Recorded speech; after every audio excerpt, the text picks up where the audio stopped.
biggest thing that has really gotten me through any challenge in my life, and starting a business has, let me just tell you, been not only the most rewarding thing, but also the most challenging thing I've ever done. It's just surrounding myself with an incredible community. Welcome to Forward with NACCE, Inspiring Entrepreneurial Action, a podcast that shares the stories of everyday entrepreneurs, entrepreneurial leaders, and the communities that support us. We hope that this diverse collection of stories brings you inspiration, inspires you to take action, and ignites entrepreneurship in your community as we make our way forward together. Welcome to this episode of Forward with NACCE. I'm Rebecca Corbin, and I'm really happy to be with you today.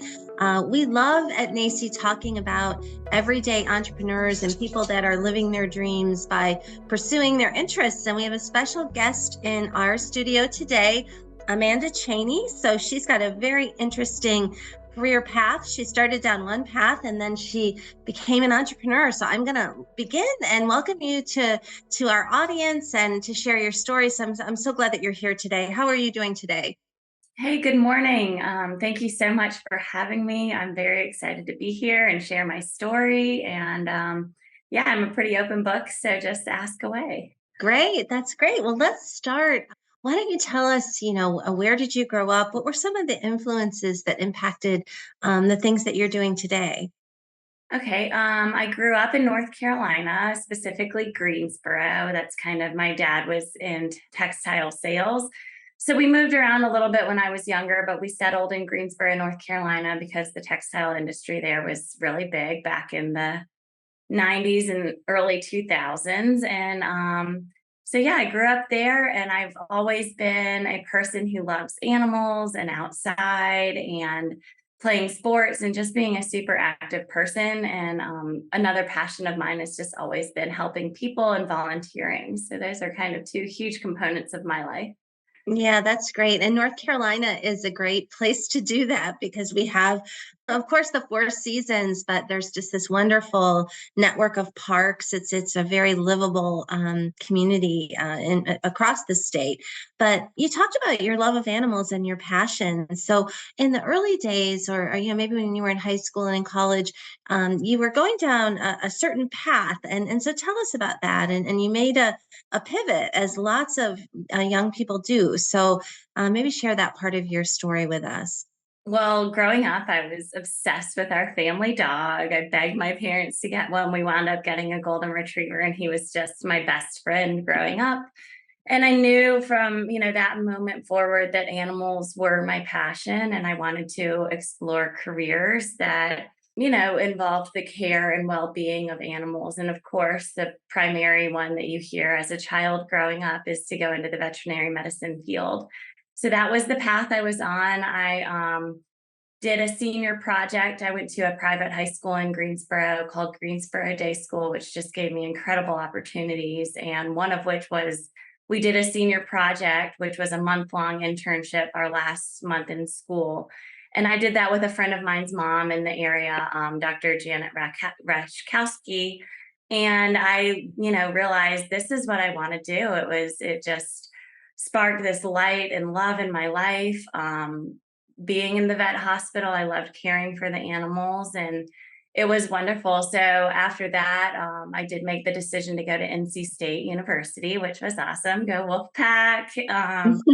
But I started down a pre-vet path, and unfortunately, when I was in undergrad, both of my parents were actually, right before I went to NC State, the summer before I went, both of my parents were diagnosed with cancer. So luckily, they're both with us today after, it's been a 21-year journey at this point, and they're both here and happy and healthy. And I am so blessed to have them every day, but it did really shift the trajectory of my life from that point. I majored in biochemistry. I was on that path for 2.5 years, but when their treatments would overlap, it was very difficult to make up the workload of the labs and just the classes themselves.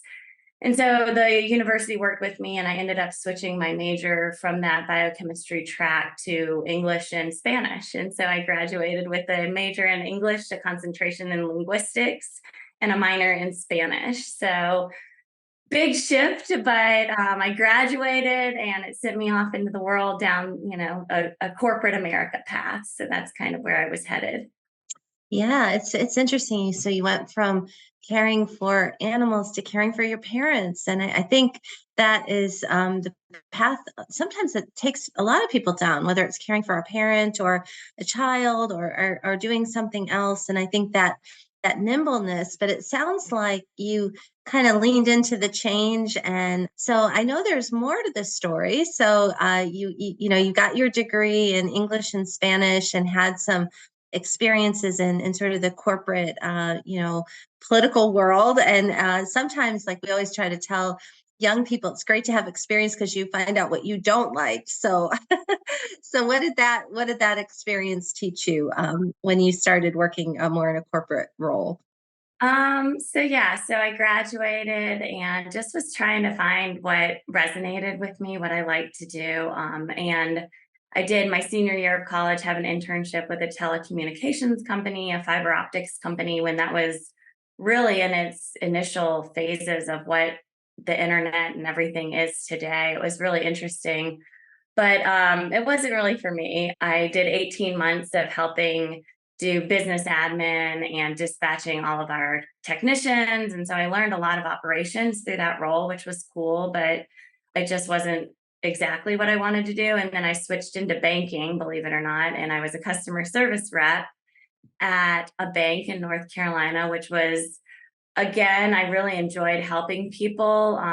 But it was when the economy crashed and it was really difficult to be a customer service rep in that world. It just, I think I'm a little bit too empathetic of a person to be in that role. It was like killing me. And so then I switched to politics and I was a legislative aide for one of the members in the North Carolina House, which was a really cool experience. And I was good at what I did, but I'm not a super political person. And so it just, again, wasn't hitting all of the chords of something I'm truly passionate about. And as I was kind of feeling those feelings, unfortunately, my mom relapsed with the type of cancer that she had 10 years prior. And it sent us to Duke, which, thank God, we have the medical resources in this area that we do, because my mom ended up having to undergo a stem cell transplant. And Mhm. we thought we were going to be at Duke for 3 weeks, and we ended up being there for almost 4 months. And so I resigned from politics, but it also, really gave me this unique perspective at the age of 28 that life is very short and I wasn't super happy doing what I was doing. And your work life takes up a really big part of your life. And so I said, what can I do with dogs? Because that's truly been my passion for forever. That doesn't require that veterinarian degree. And so I started a dog walking company. And my dad thought I was insane. He gave me 6 months and said, you'll be back at the legislature in 6 months. And here we are 12 years later. So I own Amanda's Best Friend, which is a North Carolina based dog walking and pet sitting service. So that's, It's great. Well, and I like your story because not only just the passion, but it shows you really anybody can be an entrepreneur if you really put your mind to it. Because, your background, science, English, I'm sure the humanities, but you kind of had a knack for it. And that's what we like to sort of share, opportunities with people. We had a guest on recently that wrote a book, The Entrepreneur Within. His name is Alex DeNoble, and it's really about the entrepreneur within each of us, whether we ever start a business or not. And some people don't, but it could be the entrepreneur within an organization. Sometimes it's like you, where you're in kind of a different role and you feel like it's not the right fit. So you step out. So you manage to make it work. So tell us a little bit about the business model. I think you could maybe share with us pre-pandemic and then how you got through the pandemic, because that's always an interesting story for people. man, pandemic. That was a wild ride. So pre-pandemic, we were doing great. We were in this huge growth phase. I brought on a COO, and we were just at the beginning of 2020, we integrated with a technology that allows immediate reports and interaction with the customers upon our visits.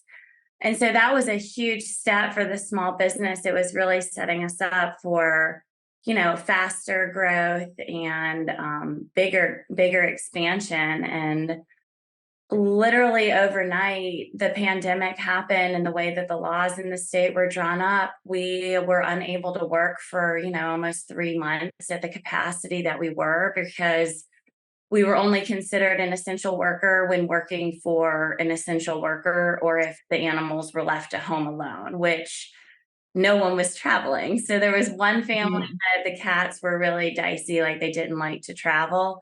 So they had gone to their beach house with their kids and everything and left the cats. So we were tending to the cats. But other than that, the only real customers that we were allowed to work for were the doctors and nurses that we were working for, which posed, a huge threat to my team members and their families, because I'm then asking, COVID it was such an unknown thing at that time. I'm asking my team members to go into homes where the doctors and nurses had been at the hospitals treating COVID patients. And I was worried about cross contamination and all of that. And so we lost 80% of the business and made the decision for those 3 months to furlough our team members. And I literally laced up my shoes and started doing all of the walks again until we could stagger bringing all of our team members back in an order that made the most sense for them and for their lives.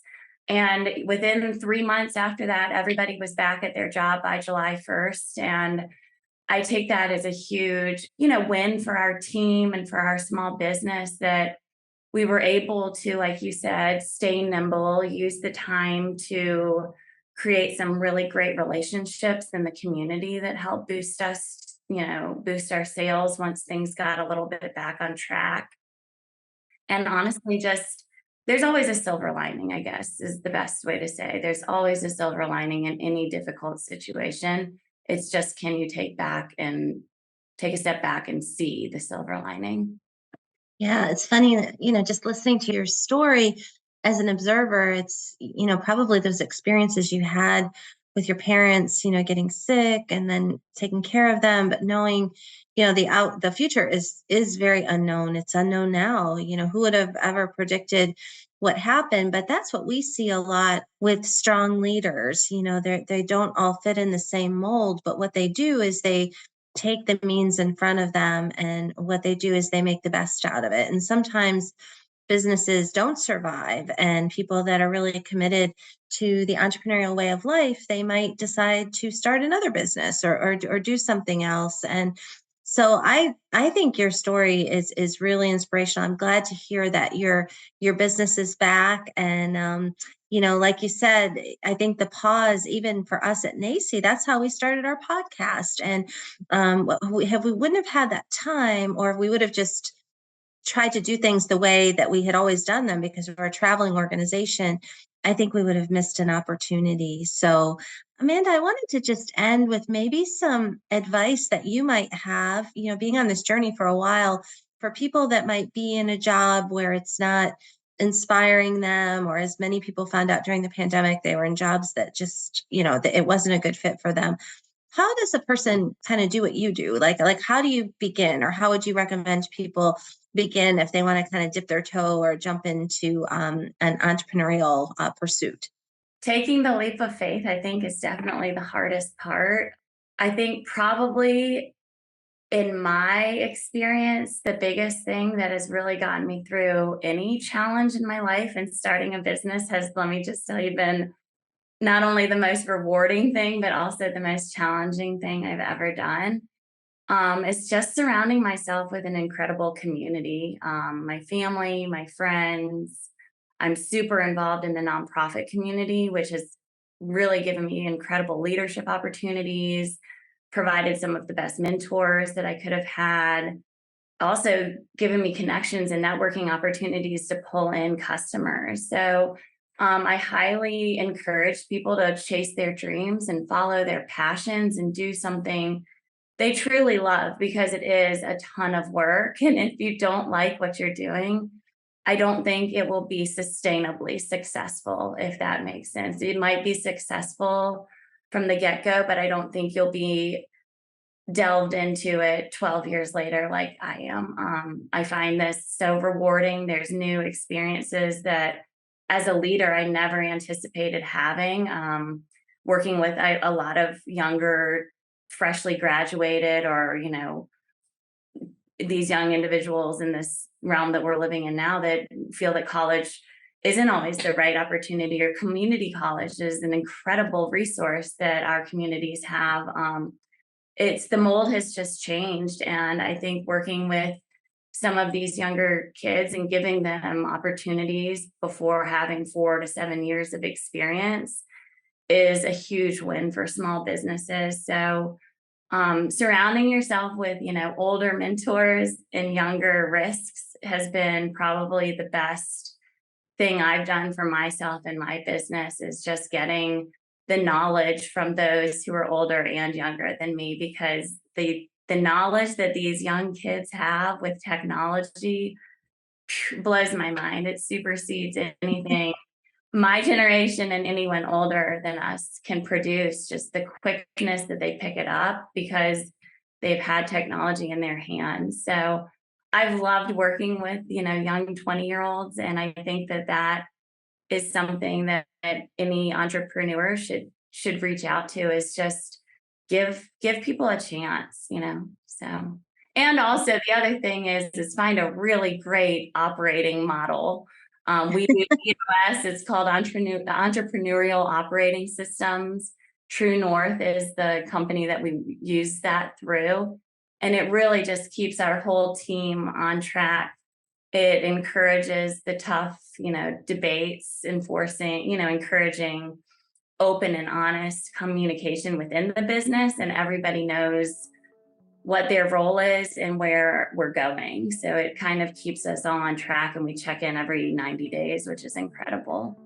Yeah, that's a great resource. I hope people will check that out. And if they are in the Raleigh Cary area and they're in need of your services, how do they find out about you and if they have traveling and pets?